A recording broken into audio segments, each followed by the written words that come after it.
Okay. Okay, class. So for this week's assignment, we're going to be doing a research paper on the life of Dr. Martin Luther King Jr. And yesterday we were talking about primary and secondary sources. For your paper, I would like you to use 3 primary and 3 secondary sources. So just to give ourselves a quick reminder, we're going to go through these once more.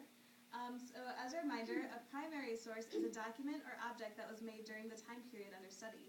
Who can give me an example of a primary source? Yes. A diary, like the one of Anne Frank. Yes, very good.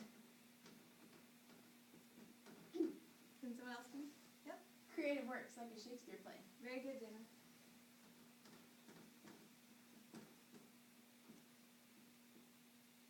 Can I get one more example? Yes. Documents like the Declaration of Independence. Yes, very good. And then for this research paper, what would be a good example of a primary source to use? Yes. The I Have a Dream speech? Yes, perfect. Okay, we are now going to go over some secondary sources. So what would be a good example of some secondary sources? Secondary sources are ones that analyze the primary sources. Yes, Keila. Buildings, clothes, and interviews? Those are all really great examples of primary sources. Another way to think about this is imagine a primary source as a movie and the secondary source of the review as a movie. You seeing The Wizard of Oz would be a lot different from me telling you about it. So based on that, can anyone give me an example? Yes, Dana. Our history textbook. Very good. Can I get another example? Yes. An encyclopedia. Excellent.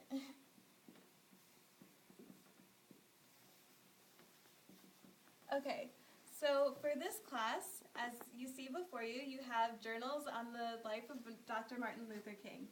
And on this secondary resource, we are going to be making a biographical timeline of his life. Making timelines can help assist you with the paper. Okay.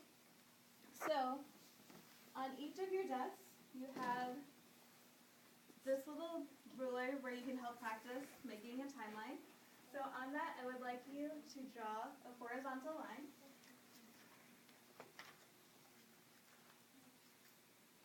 And then once we're done, first we're going to read the passage, and then we're going to help create this timeline. So would anybody be willing to read the first?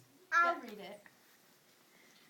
King's philosophy of nonviolent resistance led to his arrest on numerous occasions in the 1950s and 60s. His campaigns had mixed success, but the protest he led in Birmingham, Alabama in 1963 brought him worldwide attention. He spearheaded the August 1963 March on Washington, which brought together more than 200,000 people. In 1964, he was awarded the Nobel Peace Prize. Thank you, Dana. So based on what Dana just read, we are going to decide what time span we should use on our timelines. So when thinking about these, you have to decide whether or not you're going to do days, months, years, weeks. Anybody have a guess on what we should do? Yes, Mason. Months? Yes, we could do that, but I think there might be an easier option. Kayla? Years? Yes, that's very good. And based on what Dana read, how many years do you think we should do? Dana? Around 4 or 5? Yes. When you're making timelines, the amount of times you choose to do will be based on what events you think are important and most relevant for your topic. But since we're just practicing, we'll just do 4. So on your rulers, I would like you to make 4 evenly drawn lines. So can anyone give me an important date? Kayla. In 1963, Martin Luther King Jr. delivered his I Have a Speech.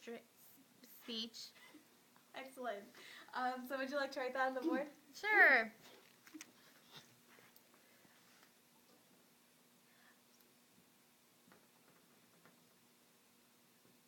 Very good. Notice how she wrote the date on the bottom and then the description on the top. This is a good way of organizing your timeline. Would anybody else have an important date? Yes, Dana. In 1964, Martin Luther King Jr. won the Nobel Peace Prize. That's exactly right. Would you like to write on the board?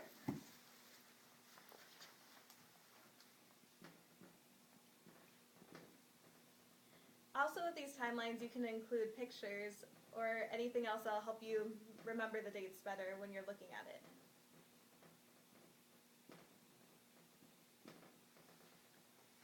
Thank Thank you.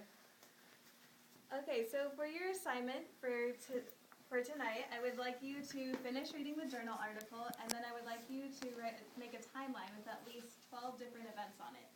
I would also like you to make an MLA citation of the journal article, because that's what we'll be practicing tomorrow. All right, thanks guys. And to finish up our class, I have a little chant that will help you read your journal article.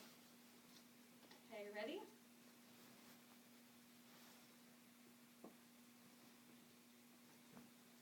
So your teacher assigns you a text, which makes you a little vexed. You start to look at it bit by bit, but then you wonder, how should I read it? If you don't have a clue, this 6-step plan will help you get through. Step 1. Read the titles. Step 1. Read the titles. After looking at the headings, think about what they say. You can learn more about the text this way. Step 2. Discuss what you know. Step 2.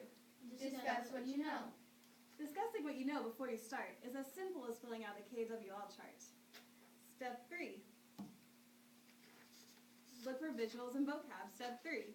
Look for visuals and vocab. If there are charts, ask yourself why they were included. Make sure you look up bolded words so that nothing is diluted. Step 4. Read the text. Step 4. Read the text.